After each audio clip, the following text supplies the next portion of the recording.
In the last decade, the Twins claimed 5 Central Division titles in 9 years. In the 90s, the Twins completed a worst-to-first transformation that gave the baseball world arguably the greatest World Series of all time. The 80s brought the state and region's first World Championship, and in the decades preceding, the Twins snapped the Yankees' stronghold on the pennant by winning the American League, and the Twins captured the first 2 ever American League West titles. Direct your attention to the flagpoles that adorn the top of the left field stands here at Target Field as we invite some very special guests to raise flags that denote the team's tradition and championships in this new ballpark. First off, one of only 7 Twins to play on both World Championship teams and a coach on 3 division winners. The popular utility infielder who always seems to have a smile on his face. Please welcome Al Newman. Al will raise the flag bearing the Twins' main logo, the traditional TC.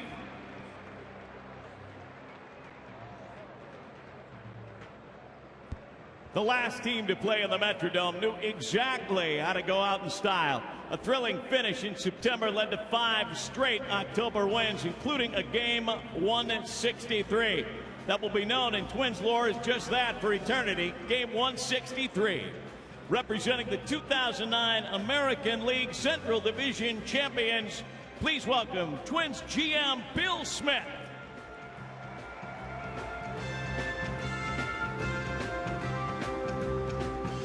From mid-June of 2006 until another thrilling final day of the regular season, no team in baseball was better than the Twins. They erased a double-digit deficit in the Central and won the division title on the last Sunday. Joe Mauer was the batting champ, Justin Morneau the MVP, and that season marked the end of the career of one of the most productive pitchers in team history. Representing the 2006 champs, please welcome Twins Hall of Famer Brad Radke.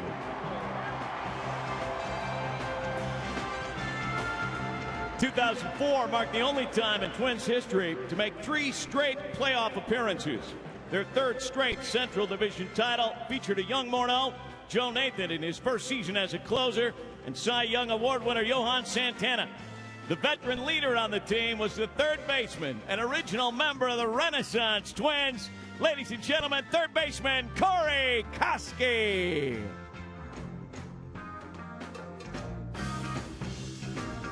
In 2003, the Twins got off to a slow start and appeared to be heading towards a .500 season when they acquired a left fielder from Toronto.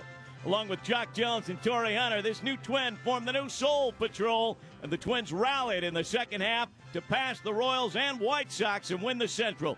Please welcome outfielder Shannon Stewart.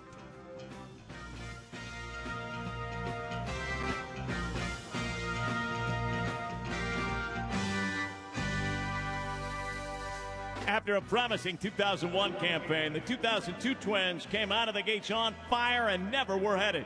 Guys like Minkiewicz and Brzezinski became household names, and the first-year closer, everyday Eddie Guardado, epitomized the team's grit and determination.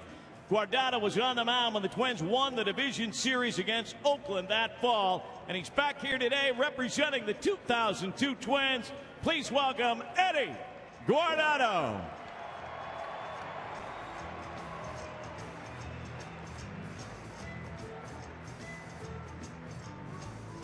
The Twins began the decade of the 70s as the team to beat in the American League West. It was a balanced team with offensive stars like Killebrew, Carew, and Oliva, and pitching greats named Cott, Perry, and Baranowski. And that 1970 division championship team also had a 19-year-old righty from California named Bert. Ladies and gentlemen, Twins Hall of Famer Bert Blyleven.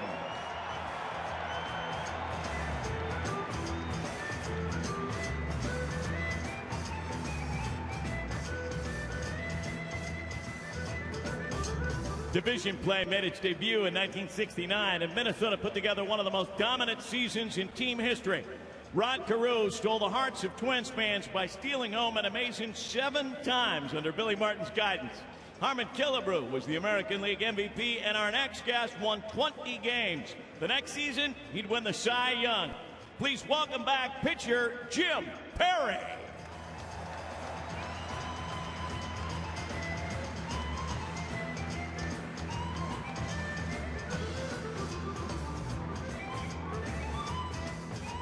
1965 was a magical season in the Twin Cities. An all-star game at the Old Met was just the first time Bloomington was in the spotlight. The Twins collected a record 102 wins, and the likes of Allison, Oliva, Killebrew, and MVP Zoila Barsai became the pride of the Upper Midwest. The Twins won the American League and battled the Dodgers for a memorable 7 games in the World Series before coming just short. The lefty ace who outdueled Sandy Koufax in Game 2 of that World Series is back with us today. Please welcome Twins Hall of Famer Jim Kaat.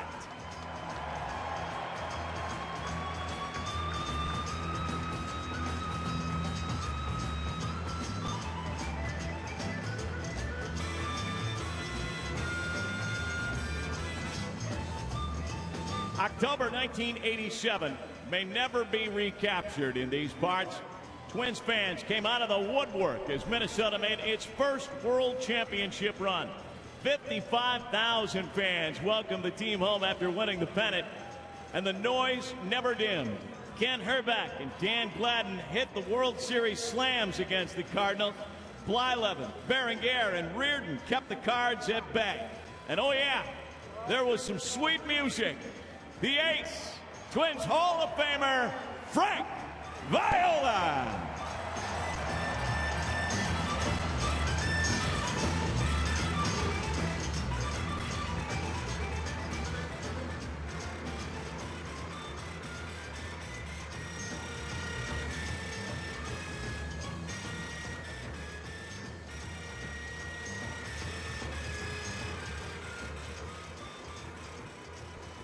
They went from worst to first. They beat the favorite Blue Jays in the League Championship Series and then played 7 breathtaking games against the Braves in the World Series.